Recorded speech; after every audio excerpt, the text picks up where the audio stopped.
गजाननं भूतगणाधिसेवितं कपित्थजम्बूफलचारुभक्षणम् उमासुतं शोकविनाशकारकं नमामि विघ्नेश्वर पादपङ्कजम्। या कुन्देन्दुतुषारहारधवला या शुभ्रवस्त्रावृता या वीणावरदण्डमण्डितकरा या श्वेतपद्मासना या ब्रह्माच्युतशङ्करप्रभृतिभिः देवैः सदा वन्दिता सा मां पातु सरस्वती भगवती निःशेषजाड्यापहा।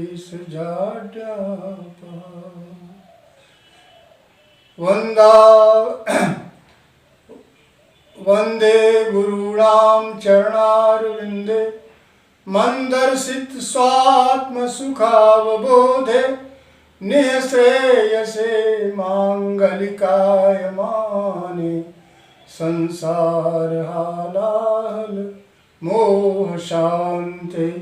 ओम शांति शांति शांति। नमश्चित् समुद्रोन्मिश्चन्द्रिकायै नमश्चन्द्रचूडप्रसादच्छटायै नमः भाव सर्वभावप्रथायै नमश्चण्डिकायै नमः कालिकायै। माँ गुरु की जय, माँ सर्वेश्वरी की जय, माँ गंगा की जय, बाबा विश्वनाथ की जय, सब संतन की जय, सब भक्तन की जय। जय जय सीताराम। आज की पवित्र तिथि में हम सर्वेश्वरी स्वरूप सद्गुरु कथा के विषय में कुछ आत्मनिवेदन करना चाहेंगे।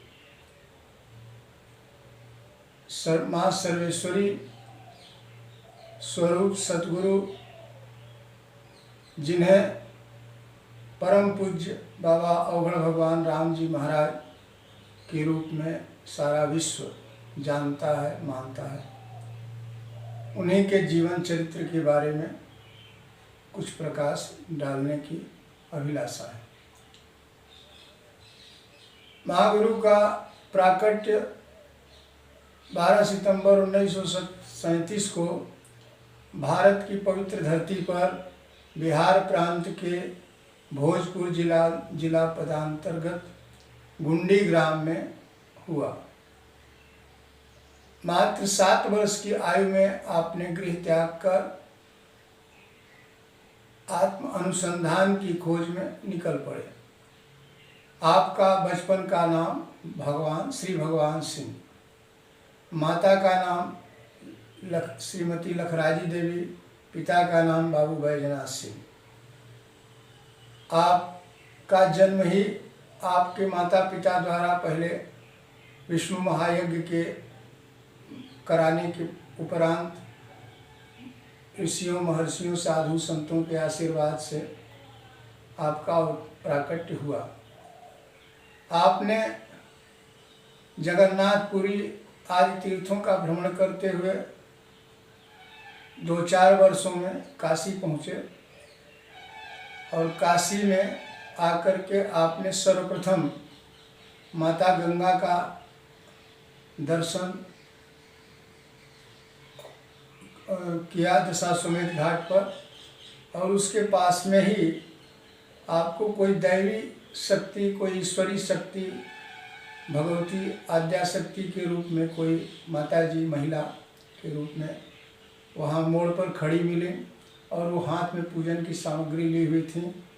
आपको लिवा करके काशी विश्वनाथ दरबार में मंदिर के प्रांगण में पहुँची और वहाँ आपको दर्शन पूजन कराया उसके बाद आपको ले आ करके अन्नपूर्णा मंदिर के दरबार तक, दरवाजे तक साथ में आई और अंतर ध्यान हो गई। बाबा मंदिर में दर्शन करके वहाँ से बाहर निकले तो फिर उसी स्थान पर जहाँ पर माता जी ने दर्शन दिया था वहीं पर पुनः मिले और उन्होंने कहा कि आपका अभीष्ट क्रीम कुंड है और वहाँ आपके गुरुदेव आपकी प्रतीक्षा कर रहे हैं, आप वहीं जाइए और वहाँ जाने पर आपको सब सिद्धियाँ प्राप्त होंगी। बाबा वहाँ से पैदल ही आए और यहाँ उस समय के पीठाधीश्वर बाबा राजेश्वर राम जी महाराज वहाँ विराजमान थे और उन्होंने जैसे वो पहले से ही प्रतीक्षारत थे और उन्होंने बाबा को अघोर पंथ में दीक्षित किया। उसके बाद बाबा की साधना स्थली अनेक जगह पर रही और कई वर्षों के बाद उसमें मुख्य स्थान आपका महड़ौरा श्मशान गंगा के तट पर सकलडीहा के पास, सकलडीहा के कुछ क्षेत्र, ग्रामीण क्षेत्र, हरिहरपुर आदि, वहाँ से भ्रमण करते हुए परम पूज्य बाबा काशी में राय पनारू दास के बगीचा और हाजी सुलेमान का बगीचा मुख्य रहा आपका स्थान। और वहीं पर आपने 21 सितंबर 1961 को श्री सर्वेश्वरी समूह की अपने कुछ मित्रों भक्तों के साथ स्थापना किया और आगे चलकर आपने गंगा के तट पर पड़ाव नामक स्थान पर वहाँ अपना आसन जमाया जो आज तक विद्यमान है और जब तक धरती, सूरज, चाँद, सितारे रहेंगे तब तक वह स्थान पूजित रहेगा और बहुत दिव्य स्थान है। और आपका कालखंड 37 से प्रारंभ होकर के और 92 में आपने गंगा के तट पर आपका अग्नि संस्कार किया गया और आपने शरीर मैनहट्टन, न्यूयॉर्क, अमेरिका में शरीर त्यागा और वहाँ से आपके शरीर को लेकर भारतीय वायुसेना का विमान वाराणसी के हवाई अड्डे पर उतरा और वहाँ से बहुत बड़े जुलूस के साथ यहाँ राजघाट पुल के नीचे आपका अग्नि संस्कार किया गया, जिसमें निवर्तमान प्रधानमंत्री स्वर्गीय श्री चंद्रशेखर जी मुख्य थे। अन्य बहुत से भारत के गणमान्य नेतागण, सम्मानित साधुगण, अनेकाशः भक्तगण और सामान्य दर्शनार्थी नागरिक अपार संख्या में। आज वह स्थान महाविभूति स्थल के रूप में जाना जाता है, पूजा जाता है और बहुत ही रमणीक और बहुत ही सुंदर दिव्य स्थान बनकर तैयार है और अपार भक्तों की श्रद्धा का केंद्र है। पूज्य गुरुदेव का प्रार्थना के रूप में माँ सर्वेश्वरी की वंदना आप करते थे और अपने भक्तों से कराते थे। सर्वेश्वरी त्वं पाहि मां शरणागतम्, अघोरेश्वरी त्वं पाहि मां शरणागतम्, मां चण्डिके त्वं पाहि मां शरणागतम्, मां कालिके त्वं पाहि मां शरणागतम्। ॐ ॐ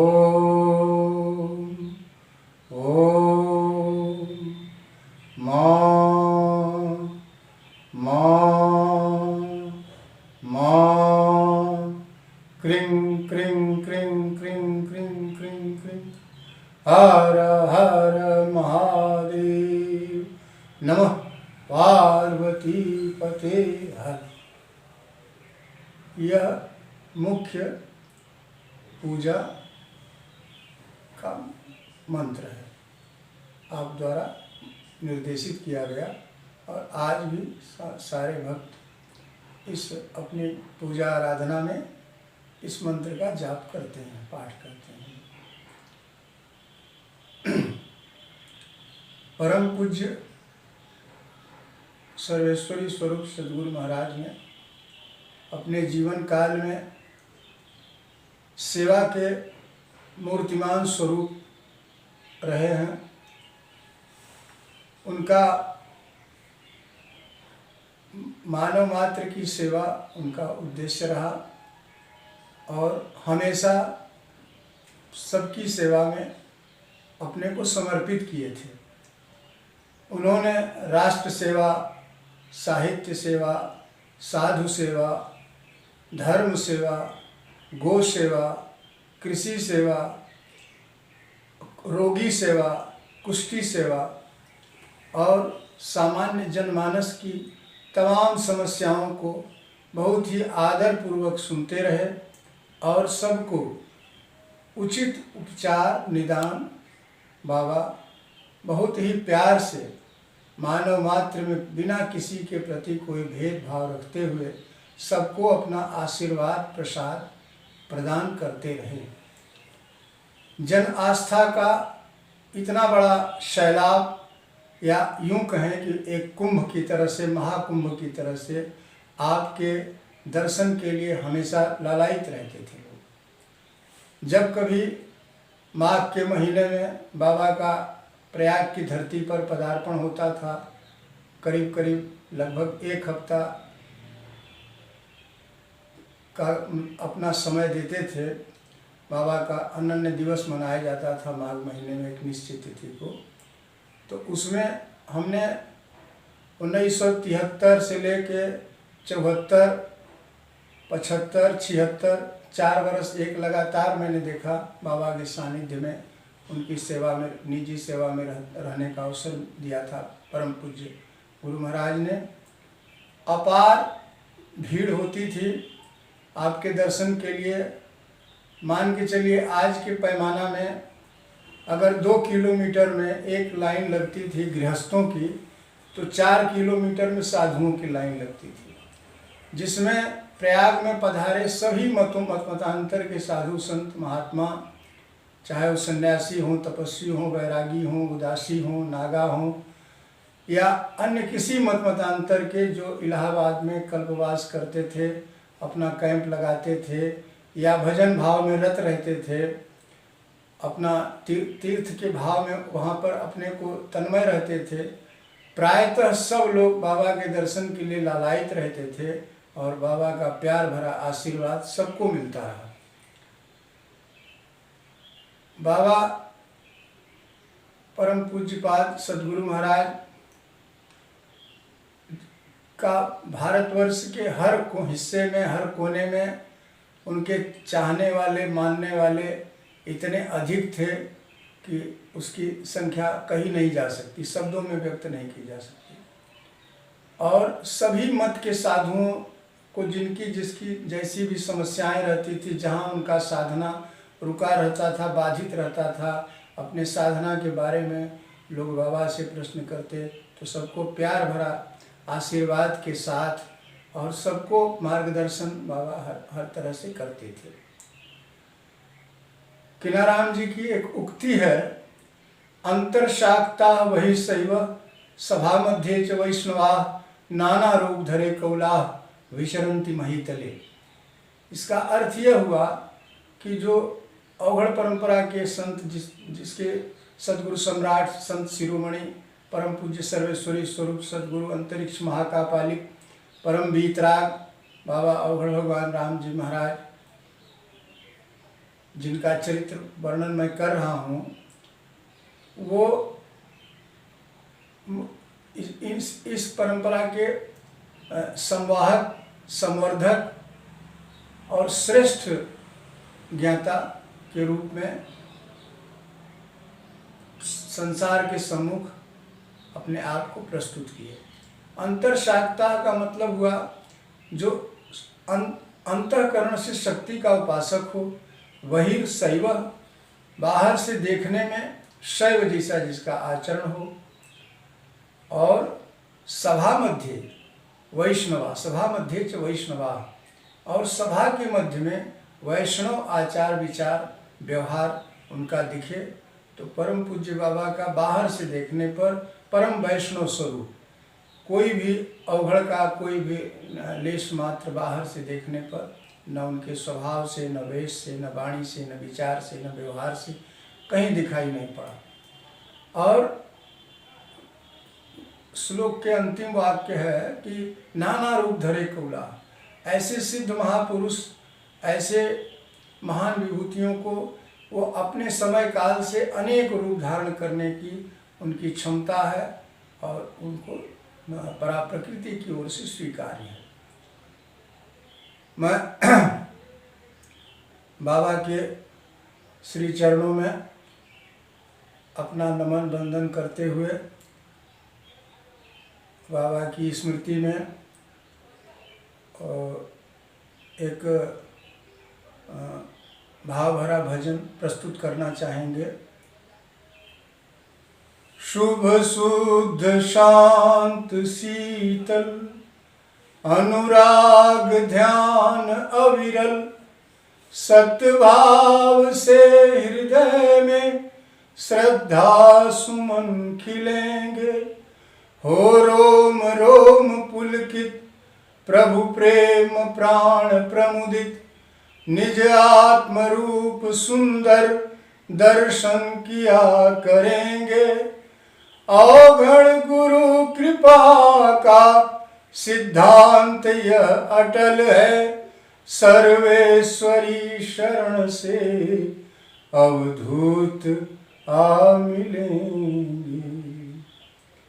कोढ़ी को भी गले लगाए करते दुख निदान, दलितों के आंसू हैं पूछे जय हे अवघड़ भगवान। वो कहीं नहीं गए थे, वो कहीं नहीं गए थे, वो कहीं नहीं गए हैं। हर भक्त के हृदय में दर्शन गुरु दिए हैं।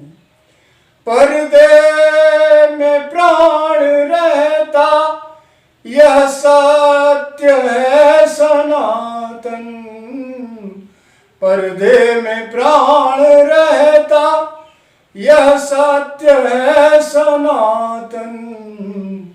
पर्दे में रहने वाले पर्दे में रह रहे हैं। घट घट में जो विराजे अवधूत राम शिव हैं। ब्रह्मांड के रचयिता कण कण में बस गए हैं। वो कहीं नहीं गए थे, वो कहीं नहीं गए हैं। हर भक्त के हृदय में दर्शन गुरु दिए।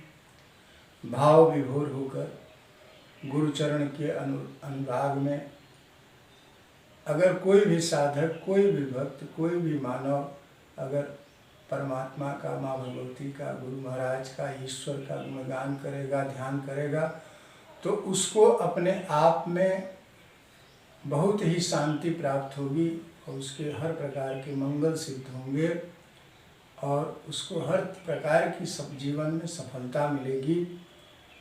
इसलिए मानव तन प्राप्त करने का एकमात्र उद्देश्य यही है। संपूर्ण संतों का एक ही कथन है कि मानव जन्म पाने का एकमात्र उद्देश्य आत्मा को परमात्मा से मिला देना है और आत्मा से परमात्मा से मिलाने के लिए निश्चित रूप से किसी न किसी गुरु, किसी न किसी सतगुरु, आचार्य, साधक, सिद्ध, संत, ऋषि, महात्मा की शरण लेना ही पड़ेगा। और जिसको जिसके प्रारब्ध में जिस गुरु की उपासना लिखी होगी वो अपने आप मिल जाते हैं और उसका मार्गदर्शन करते हैं। आज के दिन के लिए हम इस अंक के वीडियो को यहीं समाप्त करते हैं, जयकारा लगाते हुए। हर हर महादेव, नमः पार्वती पते। हर महागुरु।